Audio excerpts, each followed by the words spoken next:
સુરતના Bestan railway station પર મધરાત્રે આગ લાગતા અફરાતફરી મચી ગઈ હતી। પ્લેટફોર્મ નંબર 1 પર આવેલી કેબિનના સ્ટોર રૂમમાં લાગેલી આગને ફાયર વિભાગે કાબૂમાં લીધી હતી। આગમાં મહત્વના દસ્તાવેજો અને સામાન બળી ગયો, જો કે સદનસીબે કોઈ જાનહાનિ સર્જાઈ ન હતી। સુરતના બેસ્તાન રેલવે સ્ટેશન પર મધરાત્રે આગની ઘટના સામે આવતા વિસ્તારમાં અફરાતફરીનો માહોલ સર્જાયો હતો। પ્લેટફોર્મ નંબર 1 ઉપર આવેલી પતરાની કેબિનના સ્ટોર રૂમમાં અચાનક આગ ભભૂકી ઉઠતા સ્ટેશન પર હાજર મુસાફરો અને સ્થાનિકોમાં દોડધામ મચી ગઈ હતી। આગની જ્વાળાઓ અને ધુમાડાના ગોટે ગોટા દૂર સુધી દેખાતા હતા।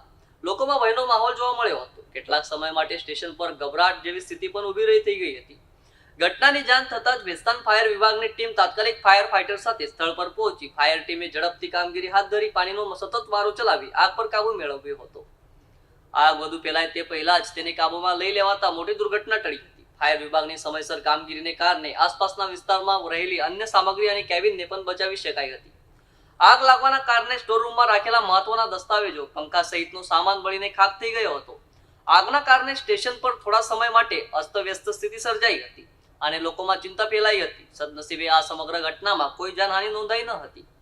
કોઈ મુસાફર ઈજાગ્રસ્ત બન્યો નથી। આગ લાગવાનું ચોક્કસ કારણ હજુ સુધી સામે આવ્યું નથી। પ્રાથમિક તપાસમાં શોર્ટ સર્કિટની શક્યતા વ્યક્ત કરવામાં આવી રહી છે, જો કે ફાયર વિભાગ અને રેલવે તંત્ર દ્વારા સમગ્ર મામલે વધુ તપાસ હાથ ધરવામાં આવી રહી છે।